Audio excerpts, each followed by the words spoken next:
Olá pessoal, bom dia, boa tarde, boa noite a todos. No vídeo de hoje nós vamos estudar o cumprimento de sentença das obrigações de fazer e não fazer. Nós estamos aqui no módulo da tutela jurisdicional executiva. Na primeira parte da disciplina nós tratamos sobre a teoria geral da execução. E agora aqui na segunda parte nós estamos analisando os diversos procedimentos executivos. Já vimos a execução das obrigações de entrega de coisa, tanto por título extrajudicial, processo autônomo de execução, quanto por título judicial. Já vimos nos últimos vídeos o procedimento do processo autônomo de execução por título extrajudicial, tanto da obrigação de fazer quanto da obrigação de não fazer. E aí agora nós vamos fechar essas obrigações estudando o cumprimento de sentença da obrigação de fazer e não fazer, quer dizer, a fase executiva do processo sincrético. Quando já houve uma fase cognitiva, onde se certificou o direito por meio de um título executivo judicial, e aí a execução se dá nos próprios autos, sem necessidade de formação de uma nova relação jurídica processual, como nós vimos lá dos primeiros vídeos aqui na parte geral da tutela executiva. Pois bem, então o tópico é o cumprimento de sentença das obrigações de fazer e não fazer. No artigo 536, nós teremos algumas disposições. Percebam aí que a seção primeira, ela começa lá, do cumprimento de sentença que reconheça a exigibilidade da obrigação de fazer ou de não fazer. Esse artigo 536 é o que reduziria aí a fase do cumprimento de sentença dessas obrigações. Mas, se estamos diante do cumprimento de sentença, acho que muito salutar que nós passemos os olhos no capítulo da sentença do Código, e o 497 ele vai trazer justamente considerações a respeito do julgamento das ações relativas às prestações de fazer, de não fazer. Perceba que o 497 vai prever que na ação que tenha por objeto a prestação de fazer ou de não fazer, o juiz, se procedente o pedido, concederá a tutela específica ou determinará providências que assegurem a obtenção de tutela pelo resultado prático equivalente. Nós já trabalhamos essas distinções em momento passado, mas vamos recordar que há uma preponderância em relação à tutela específica. A tutela específica consiste exatamente naquilo que foi pleiteado, tanto a obrigação de fazer quanto ao desfazimento correspondente à obrigação de não fazer. Resultado prático equivalente já seria uma outra medida, que não a tutela específica, aquilo que foi especificamente pedido, mas um resultado prático que se equivale a algo que não seja exatamente o que foi pedido, mas uma outra providência. Então, tanto pela tutela específica quanto pelo resultado prático equivalente, é possível satisfazer a obrigação, mas há uma prevalência pela tutela específica. Tanto é assim que os artigos 499 e 500 do CPC vão dizer que a conversão em perdas e danos, que é uma das modalidades de resultado prático equivalente, somente tem vez quando requerida pelo exequente. A obrigação somente será convertida em perdas e danos se o autor o requerer ou se impossível a tutela específica ou a obtenção de resultado prático equivalente. Então há mesmo uma majoração, aí, uma gradação e uma prevalência em relação à tutela específica, que tem relação com o princípio da máxima efetividade da execução, como estudamos na parte introdutória aqui na primeira parte, que seria a teoria geral da execução. Pois bem, nós já chegamos a ver que o parágrafo único do 497 vai prever aí que para a concessão da tutela específica, que seja destinada a inibir a prática, a reiteração ou a continuação de um ilícito ou sua remoção, é irrelevante, é desnecessária a demonstração de ocorrência de dano ou da existência de culpa ou dolo. Tá? Bom, como é que vai se dar, então, o início do procedimento, senhores? Vejam, nós estamos aqui tratando do cumprimento de sentença, né? O cumprimento de sentença, ele se dá como uma continuação da fase cognitiva no processo sincrético. Então, nós já tivemos uma fase inicial, na qual as formalidades iniciais, como a citação do executado, a citação do demandado já foi efetuada, e é desnecessária, portanto, uma citação na fase de execução. Basta uma mera intimação. Mas antes de tratarmos da intimação, eu quero recordar aos senhores que exceção feita ao cumprimento de sentença das obrigações de pagar quantia, que nós não estamos vendo aqui agora, mas tirando esse procedimento à parte, as outras modalidades de cumprimento de sentença podem ser iniciadas de ofício. Como nós estamos justamente tratando do cumprimento de sentença, das obrigações de fazer e não a obrigação de pagar, esse procedimento que nós estamos aqui a estudar, ele pode começar de ofício, portanto, vejam aí o que consta do parágrafo 1º do 513.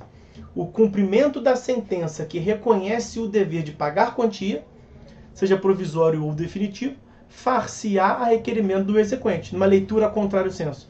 As outras modalidades de cumprimento de sentença que não da obrigação de pagar quantia independem, portanto, de requerimento do exequente, pode se dar por impulso oficial, pode ser iniciada de ofício, ok? Óbvio, independe, mas nada impede também que o exequente requeira o início da fase executiva por petição simples, por mero requerimento executivo, ok?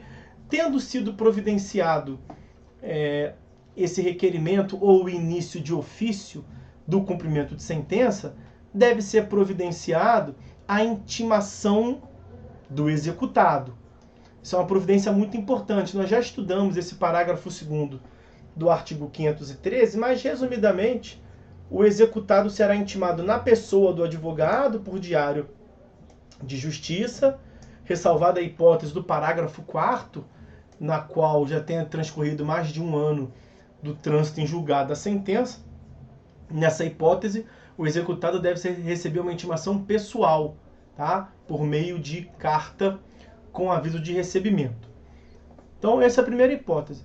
Também a intimação se dará por carta com aviso de recebimento quando não for advogado privado, quando for representado por defensoria pública ou quando não tiver procurador constituído nos autos. A intimação pode se dar por meio eletrônico, em se tratando de empresas ressalvadas ME e EPP, e a intimação se dará por edital, quando na fase de conhecimento a citação também se deu por edital. Ressalvadas essas hipóteses mais especiais, tá? Em regra, a intimação se dá na pessoa do advogado constituído nos autos. E aí vai ser intimado para quê? Ele vai ser intimado para cumprir a obrigação de fazer ou de não fazer no prazo fixado no título executivo judicial. Em geral, vamos colocar no prazo fixado na sentença. Nós já vimos que a sentença não é o único título executivo judicial, né, senhores? Artigo 513, mas vamos resumir por todos a sentença. Vai cumprir no prazo fixado no título, no prazo fixado na sentença. Se o executado cumprir a obrigação de fazer, acabou o processo. A fase executiva tem como finalidade a satisfação da obrigação, tendo sido ela satisfeita, claro, nós teremos a intimação do exequente para manifestação a respeito. O exequente pode impugnar o fazer ou o desfazimento, mas sendo resolvida essa questão, o juiz vai colocar fim ao processo. O que pega aqui, o grande drama, é justamente o descumprimento, né? Quer dizer, uma vez intimado para cumprir no prazo fixado no título, havendo descumprimento, o que nós teremos? Aí assume vez o 536 em si, que até agora nós nem vimos, né? Olha o caput do 536. No cumprimento de sentença, que reconheça a exigibilidade de obrigação de fazer ou de não fazer, o juiz poderá, de ofício ou a requerimento, vejam, esse de ofício ou a requerimento aí, artigo 513, parágrafo 1º. Para a efetivação da tutela específica ou obtenção de tutela pelo resultado prático equivalente, determinar as medidas necessárias para a satisfação do exequente. Ao fundo e ao cabo, no final do dia, o que nós temos é o seguinte: o 536, ele não trata de questões procedimentais, de como deve. Ele concede uma ampla liberdade judicial ao julgador, prevendo assim, o juiz vai se virar e vai determinar as medidas necessárias para a satisfação. Nos parágrafos 1º e 2º, especialmente, nós temos ali alguns exemplos, mas eu gosto de citar para os senhores já o 139, inciso 4º, né, que ali nos poderes do juiz, artigo 139, prevê que o juiz deve mesmo determinar todas as medidas indutivas, coercitivas, mandamentais ou subrogatórias necessárias para assegurar o cumprimento da ordem judicial. Também inclui a obrigação de fazer ou não fazer. A ressalva aqui ao final, ressalva não, a inclusão aqui é quanto às obrigações pecuniárias, que tinha dúvida no sistema revogado, agora não há dúvida nem mesmo quanto à prestação pecuniária. Pois bem, então, o que o parágrafo 1º vai nos dizer ali são alguns exemplos. Alguns exemplos, senhores, de medidas coercitivas, né? Vai aparecer ali no meio a multa. A multa é um grande exemplo de coerção e nós teremos um vídeo aqui para falar só da multa. Então vamos lá. Parágrafo 1º. Para atender o disposto no caput, né, as medidas necessárias para a satisfação da obrigação, o juiz poderá determinar, veja aqui é claro, poderá determinar, entre outras medidas. Então é um rol nitidamente exemplificativo, que se situa nesse contexto da atipicidade dos meios executivos. O juiz pode determinar qualquer medida indutiva, coercitiva, mandamental, como consta do 139, inciso 4. Mas, dentre outras medidas, o juiz pode determinar a imposição de multa, a busca e apreensão, que seria aqui uma medida subrogatória, a remoção de pessoas e coisas, o desfazimento de obras e o impedimento de atividade nociva, podendo, caso necessário, requisitar o auxílio de força policial. São algumas medidas exemplificativas aí do parágrafo 1º. O parágrafo 1º traz como exemplo a busca e apreensão, né? Uma medida aqui subrogatória. E aí o parágrafo 2º vai complementar dizendo que o mandado de busca e apreensão de pessoas ou de coisas, se for necessário, será cumprido por 2 oficiais de justiça e observará as previsões dos parágrafos 1º a 4º do 846. Esse 846 trata da... Achei que eu tivesse destacado aqui para os senhores. Esse 846 trata do mandado, ou do cumprimento de mandado portas adentro, tá? Em ser necessário, então, nós podemos ter o arrombamento. Além, então, aí, estamos aqui analisando o descumprimento da obrigação de fazer ou não fazer após a intimação do executado. O que vai incidir, portanto? Multa, se o juiz tiver fixado, qualquer uma dessas medidas subrogatórias e coercitivas, há uma liberdade judicial. E o parágrafo 3º do 536, ele é importante. O executado incidirá nas penas de litigância de má-fé quando descumprir injustificadamente a ordem judicial, sem prejuízo de sua responsabilização por crime de desobediência. Então, as consequências possíveis.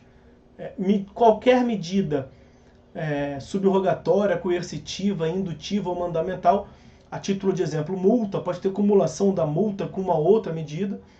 Além disso, incide em litigância de má-fé, se deixar de cumprir injustificadamente, e nós podemos cogitar até mesmo do crime de desobediência, ok? Bom, essas então, meus amigos, são as considerações sobre o cumprimento de sentença das obrigações de fazer e de não fazer. Por hora é só, nós vamos ficando por aqui, depois a gente continua com outras previsões sobre a tutela executiva, tá certo?